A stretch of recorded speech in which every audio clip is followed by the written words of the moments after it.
चलिए, वैदिक काल, आपको पता है कि इससे पहले जो है हमारे पास एक बहुत ही उन्नत सभ्यता थी जो है, जिसे हम हड़प्पा सभ्यता के नाम से जानते हैं। भारत की नगरी सभ्यता थी जो है, और जब तक भारतीयों को या हमारे आर्कियोलॉजिस्ट को जो है सिंधु घाटी सभ्यता के बारे में पता नहीं चला था, तब तक यही माना जाता था कि वैदिक काल ही भारत की प्रारंभिक सभ्यता है जो है। लेकिन सिंधु घाटी सभ्यता की जब अवशेष मिले जो है आर्कियोलॉजिकल डिपार्टमेंट के द्वारा, तो हमने देखा कि जो है हमारी सभ्यता विश्व की अन्य सभ्यताओं से अधिक प्राचीनतर है। लेकिन दुर्भाग्य ये रहा, उसकी लिपि को आज तक पढ़ा नहीं जा सका है। उस सभ्यता का उद्भव, उस सभ्यता का विकास, उस सभ्यता के मूल प्रवृत्तियाँ क्या थी जो है, उसके बारे में साहित्यिक साक्ष्य मौन हैं। उनके द्वारा जो चीज़ें छोड़ी गई थी जो है, उन्हीं के अवशेषों के आधार पर हम उस सभ्यता का आकलन करते हैं।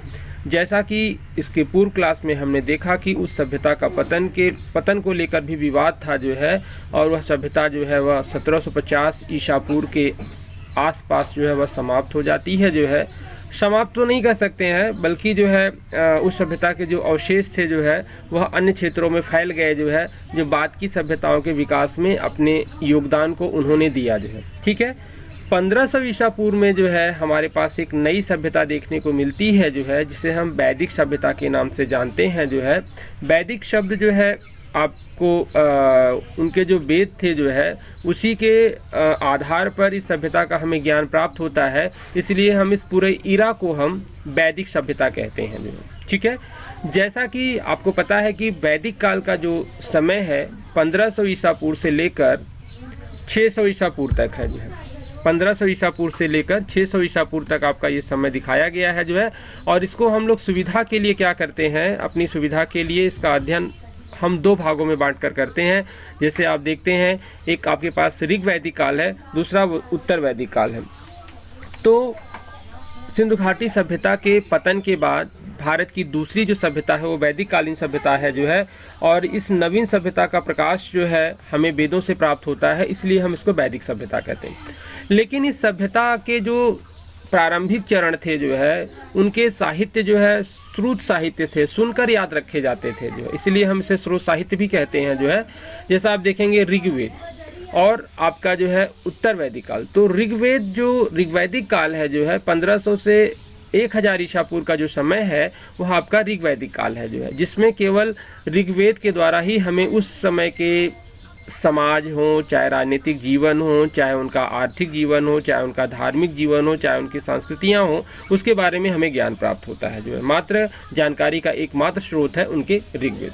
उत्तर वैदिक काल में 3 वेद हैं आपके जो है, यजुर्वेद, सामवेद और अथर्ववेद। 3 वेदों से हमें उत्तर वैदिक काल की जानकारी मिलती है।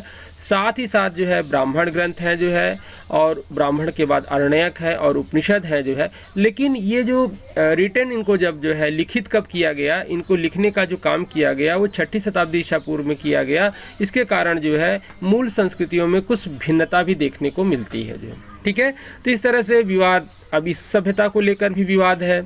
आर्य कौन थे, कहाँ से आए, उनका मूल निवास स्थान क्या है, उनका भौगोलिक विस्तार क्या है, तमाम प्रकार के विवाद आज भी जो है प्रश्न को लेकर यक्ष प्रश्न खड़े किए हुए हैं जो है, जिसका समाधान किसी भी जो है इतिहासकार के पास नहीं है जो है। चलिए, हम इतिहास के विवादों में ना पढ़ के जो है उस इतिहास के संदर्भ तथ्यों पर चलते हैं, जहां से हमें जो है परीक्षाओं में प्रश्न पूछे जाते हैं जो हमारे ज्ञानवर्धन के लिए सहायक हैं जो है। चलिए, हम अगर ऋग्वेद की बात करते हैं जो है, तो हमारा जो ऋग्वेद है जो है, तो ऋग्वेद आप जानते ही हैं जो है कि ऋग्वेद सबसे प्राचीन वेद है। और एक चीज़ याद रखिएगा, ऋग्वेद, यजुर्वेद और आपका सामवेद, जो तीनों वेद हैं, ये आपके जो है वह देवताओं के द्वारा रचित हैं जो है। इसीलिए इन्हें हम जो है कि इसमें मानव के द्वारा रचना नहीं की गई है जो है।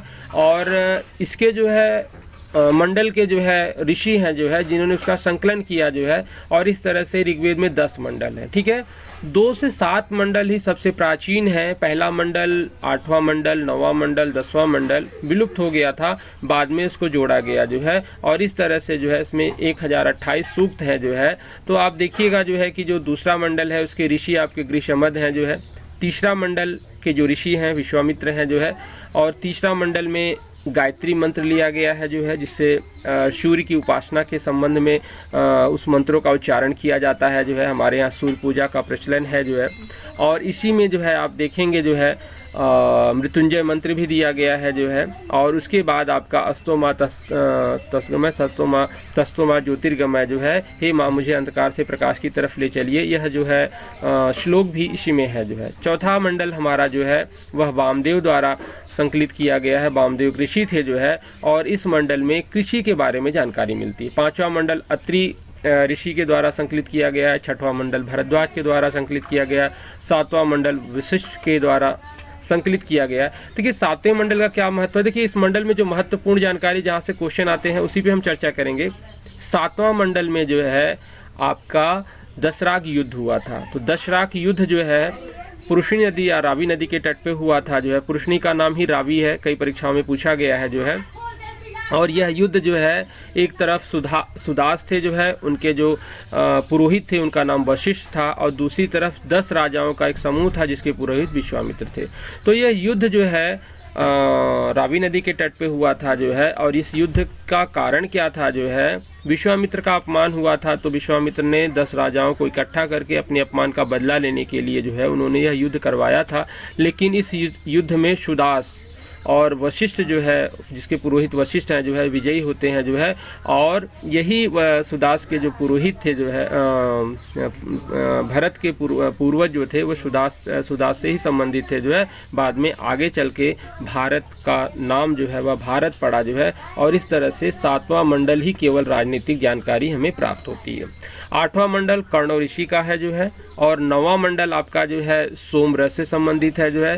सोम एक प्रकार का दिव्य पेय था जो है, जो हिमालय के मुंजवन पर्वत से प्राप्त होता था। एक जड़ी बूटी थी जो है, जिसके पीने से ये स्पष्ट होता था कि मनुष्य को अमृत प्राप्त हो जाएगा। 10वां मंडल आपके लिए बड़ा इंपॉर्टेंट है जो है, यहाँ पर पुरुष सूक्त का उल्लेख मिलता है जो है। भारत में पहली बार जो है जाति विभाजन के साक्ष्य जो है आपको देखने को मिलते हैं। यहाँ पे ये बताया गया है कि ब्रह्मा ने जो है सृष्टि के संचालन करने के लिए जो है 4 वर्गों का निर्माण किया जो है।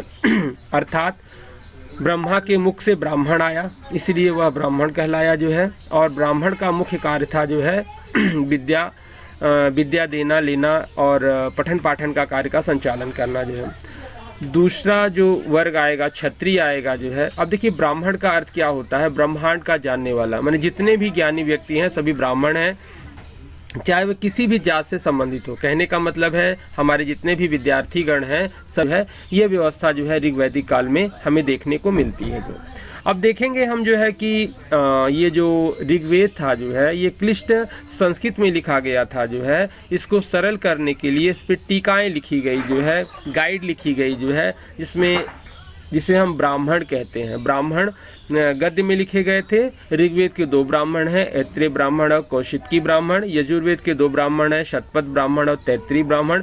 सामवेद के 25 ब्राह्मण है और अथर्ववेद का गोपथ ब्राह्मण है जो है। ठीक है, ब्राह्मण आपसे पूछे जाते हैं इसलिए हम बता दिए यहाँ पे। चलिए अब हम देखते हैं जो है कि वैदिक काल में जो अभी हम चर्चा कर रहे थे जो है उसका यहाँ पे विस्तार से आपको देखने को मिलेगा जो है। अक्सर करके क्वेश्चन पूछा जाता है कि ऋग्वैदिक काल में लोग लोहे से परिचित नहीं थे जो है, और उनकी जो धातु का जो इस्तेमाल करते थे वो तांबे की धातु का प्रयोग करते थे।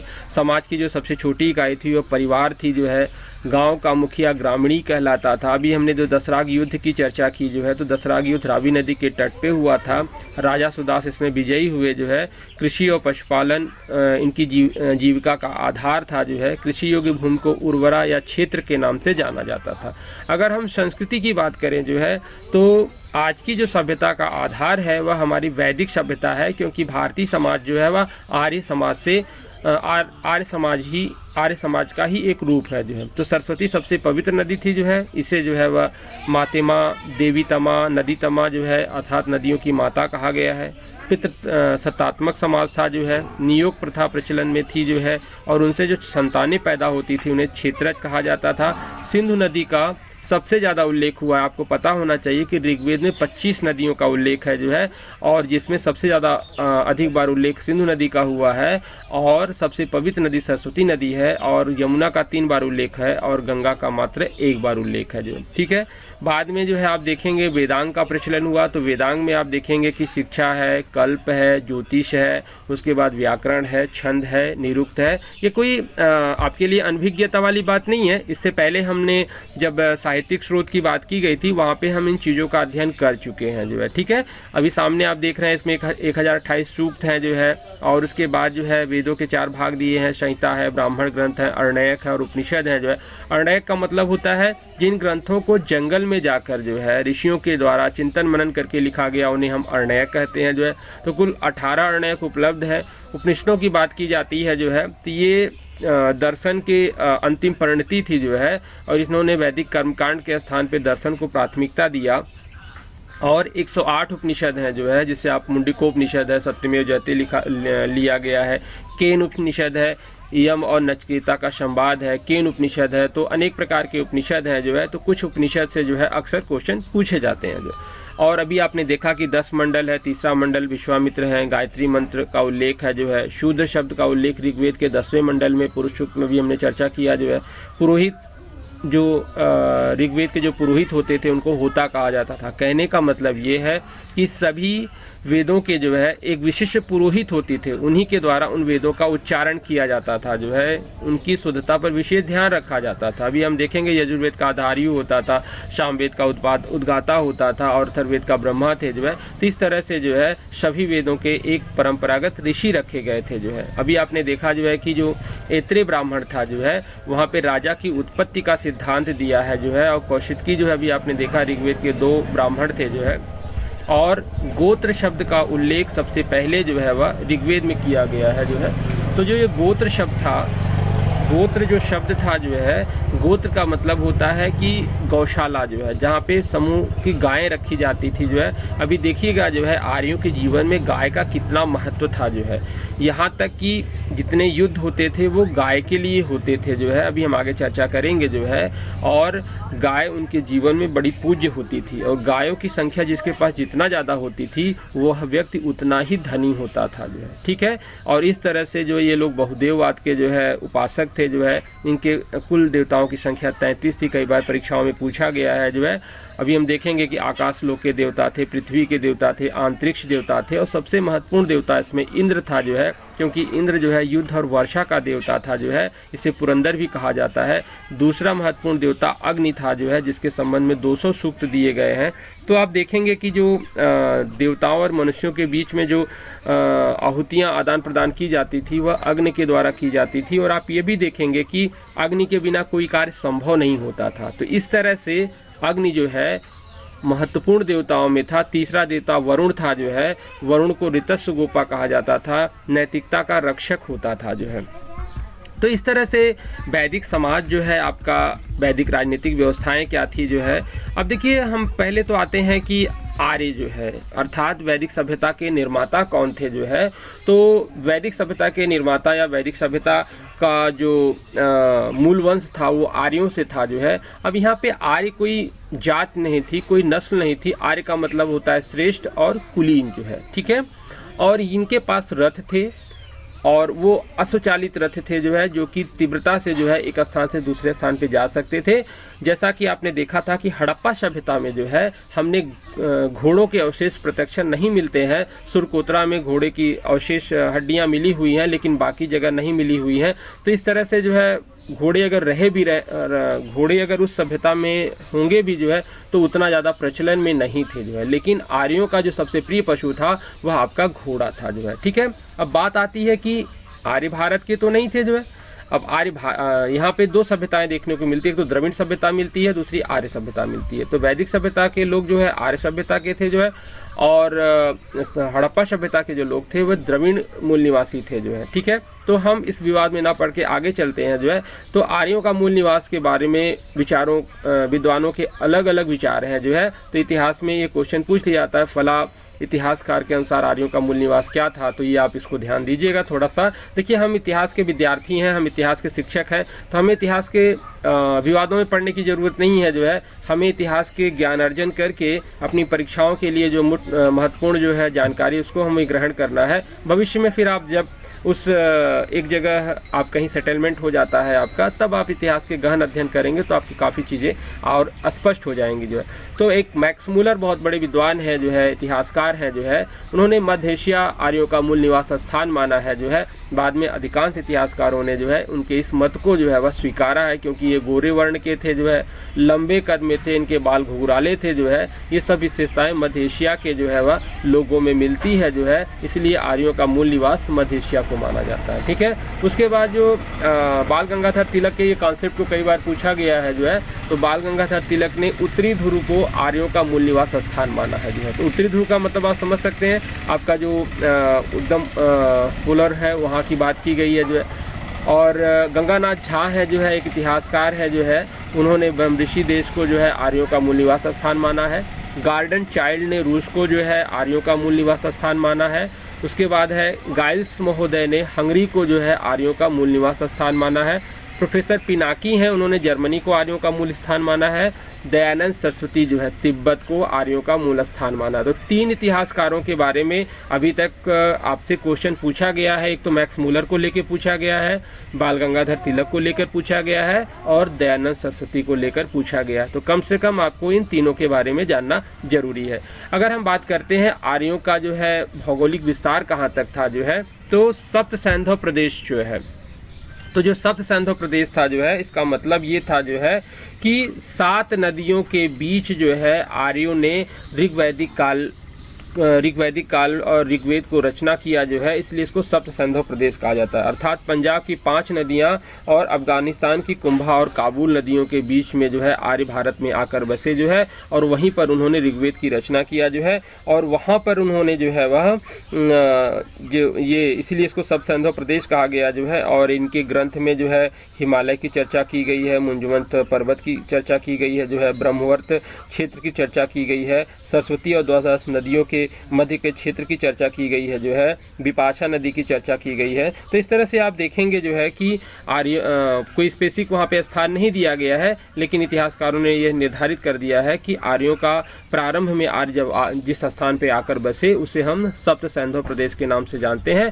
आज का पंजाब और अफगानिस्तान का जो क्षेत्र है, आर्य सबसे पहले वहीं पर आकर बसे। उसके बाद अगर हम बात करते हैं जो है कि आर्यों के राजनीतिक जीवन की, जो है ठीक है, अब देखते हैं अभी तक हमारे राजनीतिक जीवन की इनकी जो है जो देखने की बातें आती हैं। तो पहली चीज़ तो ये थी कि आर्य जो थे ये पितृसत्तात्मक और संयुक्त परिवार में रहते थे। जो है अभी ये कबायली समाज में थे। कबायली का मतलब क्या होता है, इनका जीवन स्थायी नहीं था, ये खाना बदोश थे। जो है अस्थायी और एक अच्छे जीवन की तलाश के लिए ये भ्रमण कर रहे थे। जो है और ये सप्त सैंधव प्रदेश में आकर बसे। जो है और वहाँ से इन्होंने अस्थायी जीवन की शुरुआत की। इनके कुछ कुल 5 प्रमुख काबिले थे। जो है इसमें अनु, पुरु, तुर्वस, दुरु, कुरु। उसके बाद जो है ये एक समूह में रहते थे। जो है और उन कबीलों का जो ये कबीले होते थे, कबीलों का जो समूह होता था, जो है कई कबीले मिलकर उस ग्रामीण शब्द का निर्माण कराते थे। जो है जो ग्राम होता था, जो है और गांव का जो मुखिया होता था वो ग्रामीणी कहलाता था, जिसे आज हम ग्राम कहते हैं। जो है कहने का मतलब है कि कबीले के लोग जहाँ रहते थे, जो है उसे ग्राम कहा जाता था। उसका मुखिया ग्रामीणी कहलाता था। आज के समय में जो ग्राम पंचायत का सरपंच होता है, जो है उसकी तुलना यहाँ से की जा सकती है। उसका मुख्य उद्देश्य था अपने कबीले की रक्षा करना। कई ग्राम मिलकर विश्व का निर्माण करते थे। जो है उसे हम विश्वपति कहते थे। जो है दूसरी जो राजनीतिक इकाई थी वह विश्वपति की थी। जो है कहने का मतलब कई गांव मिलकर जो है ब्लॉक का निर्माण करते थे। जो है और उस ब्लॉक के अध्यक्ष को जो है विश्वपति कहा जाता था। आज अगर आप पंचायत चुनाव के बारे में पढ़ चुके हैं, जो है ग्राम पंचायत है, उसके बाद जो है खंड पंचायत है, तो खंड पंचायत को हम लोग विश्वपति कह सकते हैं। जनस्य गोपा जो है और कई विश्व मिलकर जो है जनपद का निर्माण करते थे और जनपद का जो मुखिया होता था वह जनस्य गोपा कहलाता था। जो है अर्थात वो राजा होता था। अर्थात आप देखेंगे जो है कि ग्रामीणी, विश्वपति और जनस्य गोपा जो है उनकी प्रमुख राजनीतिक इकाइयाँ थी। जो है अब उसके बाद अगर हम देखते हैं सभा है, समिति है और विदथ जो है, जो कि यहाँ पर जो है इनके द्वारा निर्णय लिए जाते थे जो है उनके सभा में। सभा जो थी जो है आप देखेंगे जो है कि सभा में समाज के संपूर्ण वर्ग के लोग भाग लेते थे जो है, और राजा का यहाँ पे जो है वह चयन किया जाता था जो है, और इसमें ज़्यादातर तो कुलीन वर्ग के लोग होते थे जो है। और इस तरह से जो है वह समिति देखेंगे जो है तो समिति में समाज के सभी वर्ग के लोग भाग लेते थे जो है, और यहाँ पर भी उनके महत्वपूर्ण निर्णय लिए जाते थे। बिदत एक ऐसी संस्था थी और सबसे प्राचीन संस्था थी जो है, तो बिदत में जो है महिलाएं भी भाग लेती थी जो है। तो इस तरह से जो है वह इनके ऋग्वेद में इनकी चर्चा की गई है जो है। तो इससे पता चलता है जो है कि ये संस्थाएं इनके लिए कितनी महत्वपूर्ण थी जो है। तो आप ये देखेंगे जो है कि जो जनस शब्द है उसकी चर्चा 275 बार की गई है जो है, और उसके बाद आप देखेंगे जो है कि सभा जो शब्द है जो है वह आपका जो है 9 बार आया है, विदत शब्द 122 बार आया है, और सभा शब्द आपका जो है वह 8 बार आया है। कहने का मतलब है सभा की चर्चा ऋग्वेद में 8 बार की गई है, समिति की चर्चा 9 बार की गई है, लेकिन विदत की चर्चा सबसे ज़्यादा बार की गई है, 122 बार की गई है जो है। ठीक है, इसलिए विदत को कई बार क्वेश्चन पूछा गया, तो विदत सबसे प्राचीन संस्था थी इनकी जो है, और इसमें महिलाएं भी भाग लेती थी जो है। और आपके जो है जो जन शब्द है, जनस्य गोपा शब्द जो प्रयोग किया गया है वह 275 बार किया गया है जो है। ठीक है, तो इस तरह से आप देखेंगे जो है कि ऋग्वेद में जो है जिन शब्दों का जितना ज़्यादा बार चर्चा किया गया है, इसका मतलब ये माना जाता है कि हमारे आर्यों के जीवन में उनका विशेष महत्व था जो है। ठीक है, अगर अब हम इनके सामाजिक जीवन की बात करते हैं जो है, तो आर्यों का जो सामाजिक जीवन था जो है, अभी हम देखेंगे कि हड़प्पा सभ्यता तो मातृ प्रधान सभ्यता थी जो है, लेकिन जो है ऋग्वैदिक सभ्यता जो है पितृ प्रधान समाज था जो है। यहाँ पे पिता जो है परिवार का मुखिया होता था, अर्थात परिवार के मुखिया को कुलप कहते थे, जिसे हम गृहपति कहते हैं। ऋग्वेद के 10वें मंडल में जाति व्यवस्था के जो है वह चिन्ह मिलते हैं कि पहली बार, लेकिन इनका विभाजन जो है क्लासिकल था जो है। तो इस तरह से आप देखेंगे जो है कि जो आर्य थे जो है उनके वो पूरी तरह से लौकिक थे जो है, पूरी तरह से प्रैक्टिकल थे। उनके जीवन में उन्हीं चीज़ों का महत्व था जो उनके विकास में सहायक होते थे जो है। तो इनके परिवार संयुक्त परिवार होते थे, जितना बड़ा परिवार होता था उतना ही जो है समृद्धि का सूचक माना जाता था जो है। और इस तरह से देखेंगे कि ऋग्वैदिक काल में वर्ण व्यवस्था के भी चिन्ह दिखाई देते हैं, और जिसकी चर्चा हम 10वें मंडल में। यहाँ देखिए वर्ण का मतलब रंग से था जो है। ठीक है, यहाँ पे श्वेत वर्ण और उसके बाद जो है आपका श्याम वर्ण। श्याम का मतलब काला, श्वेत का मतलब गोरा हो गया। तो जो गोरे लोग थे वो आर्य थे जो है, और काले लोग यहाँ के जो है मूल निवासी जो द्रविड़ थे उनसे तुलना की जाती है, लेकिन वहाँ पर किसी प्रकार का कोई किसी से मतभेद नहीं था जो है। तो वर्ण का मतलब रंग से था, ना कि जाति व्यवस्था से था। इस तरह से आप देखेंगे जो है कि आगे आने वाले समय में जो है आपका जो है विवाह की अगर हम बात करते हैं तो ऋग्वैदिक समाज में 8 प्रकार के विवाह होते थे। 4 विवाह मान्य थे और 4 विवाह अमान्य थे जो है। तो 4 विवाह में आपका ब्रह्म विवाह हो गया, देव विवाह हो गया, आर्ष विवाह हो गया, प्रजापति विवाह हो गया। और 4 विवाह जो अमान्य थे, राक्षस विवाह है, उसके बाद गांधर विवाह है जो है, असुर विवाह है जो है, पैचास विवाह, यह उस समय के समाज में स्वीकृति नहीं थी जो है। अमाजु का मतलब ये होता था जो महिलाएं आजीवन शिक्षा ग्रहण करती थी, गुरुकुल में रहती थी जो है, और विवाह या गृहस्थ जीवन को अडॉप्ट नहीं करती थी, उन्हें हम अमाजु कहते थे। ब्रह्मवादिनी उन महिलाओं को कहा जाता था जो गुरुकुल में रहकर शिक्षा ग्रहण करती थी, जब आयु वयस्क हो जाती थी तब वह जो है वह गृहस्थ जीवन यापन करती थी, विवाह कर लेती थी जो है। और उस समय पुत्रियों का भी उपनयन संस्कार होता था। और उस समय की कुछ विदुषी स्त्रियाँ हैं जिन्हें ऋषि कहा गया है, लोपा, मुद्रा, घोषा, शिक्ता, अपाला, विश्वरा जैसी स्त्रियों ने ऋग्वेद में कुछ ऋचाओं का जो है वह निर्माण किया है। तो इस तरह से आप देखेंगे जो है कि हमारा वैदिक समाज जो है पूरी तरह से एक व्यवस्थित समाज था जो है।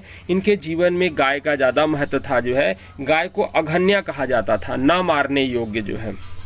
इस तरह से जो है इनके समाज में दास प्रथा के साक्ष्य मिलते हैं, लेकिन दास प्रथा यूरोप की तरह कट्टर नहीं थी जो है। इस तरह से दासों के साथ मानवीय व्यवहार किया जाता था जो है।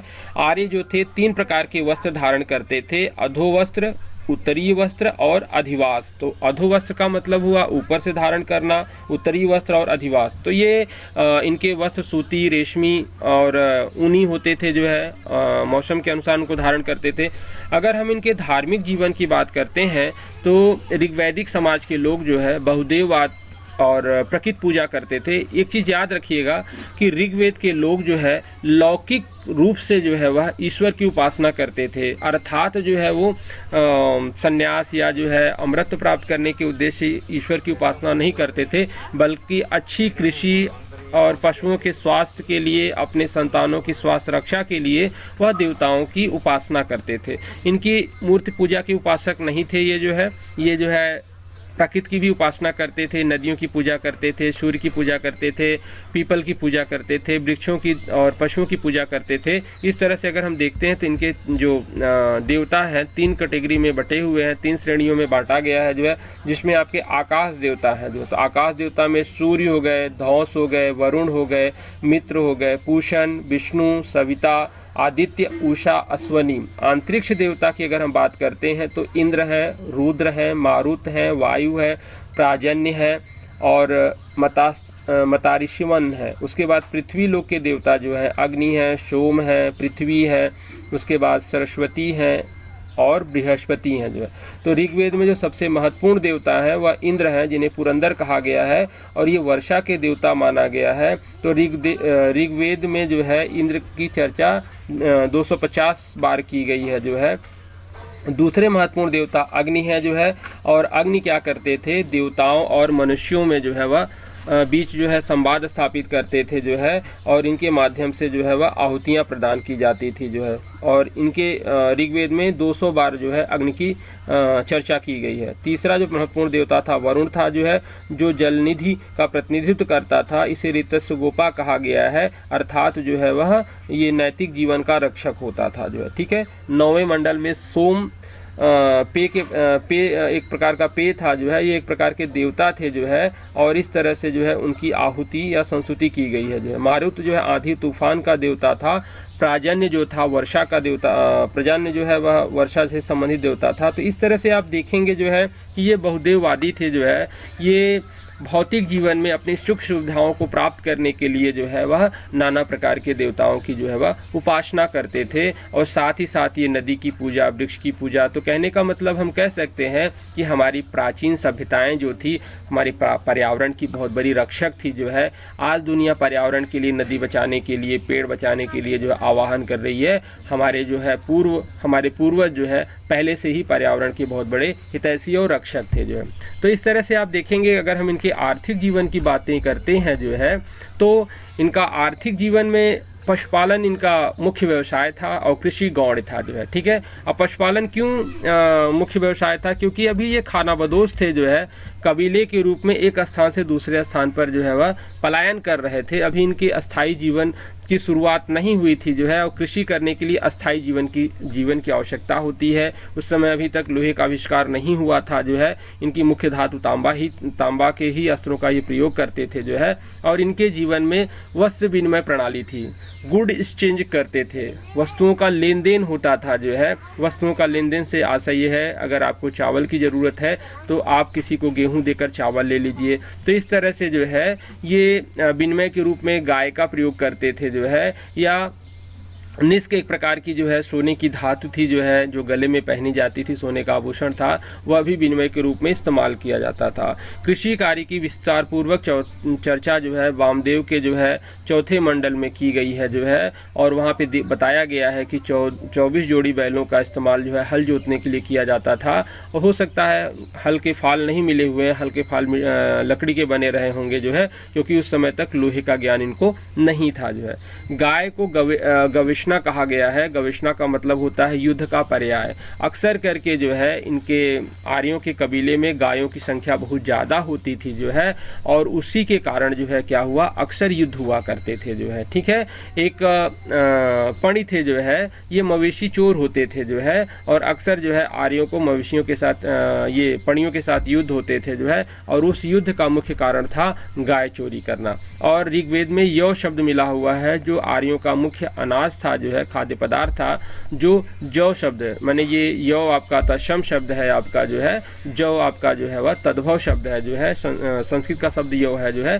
तो आज हम जिसे जौ के रूप में, और आपको पता ही होगा जो है कि हिंदू धर्म के धार्मिक जीवन में जौ शब्द जो अनाज जौ है वह ज़्यादा पवित्र माना जाता है, जो है किसी भी प्रकार के होम अज्ञार जो भी की जाती है वहाँ पर जौ का प्रयोग किया जाता है। घोड़ा क्या था, उनका प्रिय पशु था, उसकी चर्चा भी हम कर चुके हैं जो है। और उसके बाद जो है बलि शब्द की चर्चा हम करते हैं जो है। बलि का मतलब ये होता है कि स्वेच्छा से दिया जाने वाला कर। अभी आपने देखा कि कबीले का एक मुखिया होता था या पूरे जनपद का एक जो है प्रधान होता था, जनक से गोपा कहा जाता था। गोपा का मतलब राजा होता है, अर्थात जो है जो ये क्षत्रिय वर्ग के लोग होते थे जो है वो अपने कबीले की रक्षा करते थे। राजा क्या करता था, कुछ लोगों को अपनी सेना में भर्ती कर लेता था जो है, और जिसका मुख्य काम था कबीले की रक्षा करना, क्योंकि आए दिन कबीले पर जो है वह आसपास के लोग जो है वह युद्ध किया करते थे जो है। और अगर हम सभी कबीले के लोग उसमें शामिल हो जाते तो वह बाकी दिनचर्या कैसे, बाकी कार्यों को कैसे किया जाता, इसीलिए जो है वह क्षत्रिय वर्ग का उदय हुआ जो है और राजा शब्द की उत्पत्ति हुई जो है। अब उसको हमेशा वह युद्ध के लिए या हमेशा अपनी कबीले की रक्षा करता था, तो वह कृषि कार्य तो नहीं कर सकता था, इसीलिए सभी लोग स्वेच्छा से उसे कुछ उपहार देते थे, उसे बलि कहा जाता है। बाद में यह अस्थायी रूप से कर का रूप धारण कर लेता है जो है। तो इस प्रकार से बलि जो प्रदान की जाती थी जो है वह कबीले की रक्षा जो करता था उसे दिया जाता था जो है। जिसके पास जो भी चीज़ें ज़्यादा मात्रा में होती थी वह स्वेच्छा से राजा के यहाँ या स्वेच्छा से कबीले के मुखिया के यहाँ पहुँचा देता था। अब पणी, अभी आप देखें जो है तो ये पणी जो होते थे, पणी आपके जो है पशुपालक होते थे और ये पशुओं की चोरी करते थे। तो इस तरह से हम देखते हैं कि ऋग्वेद में जल को संपूर्ण विश्व को जन्म देने वाली माँ कहा गया है जो है। ठीक है, मृतमा विश्वस्य जलस जनित्री जो है, अर्थात जो जल है सभी चीज़ों की उत्पत्ति जल से हुई है। तो जल नदियों को बड़ा महत्व दिया है। सरस्वती नदी को नदी तमा कहा गया है। 25 नदियों की चर्चा की गई है और आज भी देख रहे हैं नदियां हमारे जीवन में कितनी महत्वपूर्ण हैं। जितनी भी सभ्यताओं का उदय हुआ है सब नदी घाटी के किनारे हुआ है। आपने इससे पहले हड़प्पा सभ्यता को देख ही चुके हैं, और अगर हड़प्पा सभ्यता से पर्याय है या आज के जितने नगर हैं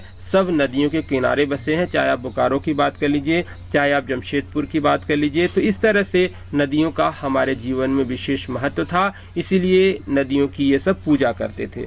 सिंधु आर्यों के सर्वप्रमुख नदी थी और सरस्वती का दूसरा स्थान था, जो आध्यात्मिक दृष्टि से इस समय की सर्वश्रेष्ठ नदी मानी जाती है। मैंने सिंधु की चर्चा सबसे ज़्यादा बार की गई है, लेकिन आप जानिएगा जो है कि जो सरस्वती नदी है यह सबसे ज़्यादा पवित्र थी जो है, जिसे नदी तमा के नाम से जाना जाता है। अलग बात है कि इस समय सरस्वती नदी विलुप्त हो गई है जो है। एक मिथक है जो है, कहा यह जाता है कि गंगा जमुना सरस्वती जो त्रिवेणी है जो है इलाहाबाद में, वहाँ पर अदृश्य सरस्वती है। हालांकि ये मिथोलॉजी है जो है, एक प्रकार का भ्रमक है जो है। हाँ, आज के हम इतिहास में किसी भ्रमक को स्वीकार नहीं करते हैं, लेकिन ऐसा माना जाता है कि सरस्वती अदृश्य रूप से बह रही है जो। ऋग्वेद जिसकी रचना जो है 1500 से लेकर 1000 ईसा पूर्व के बीच हुई थी जो है, जिसमें अग्नि, इंद्र, मित्र, वरुण जैसे अन्य देवताओं की संस्तुति की गई है जो है। और इन देवताओं को जो है उस समय जो भी लौकिक क्रियाएं होती थी उसके लिए जो है वह आवाहन किया जाता था जो है। ऋग्वेद में जन शब्द जो है 275 बार आया हुआ है, मतलब आप समझ सकते हैं जन जो था कितनी महत्वपूर्ण संस्था थी। और विश्व शब्द जो है 170 बार आया था। अभी हमने देखा कि विश्व माने विश्वपति जो होता था, जो ब्लॉक स्तर की संस्था थी उसे हम विश्व कहते थे। कई गांव मिलकर विश्व का निर्माण करते थे, उसी का अध्यक्ष जो है वह विश्वपति होता था।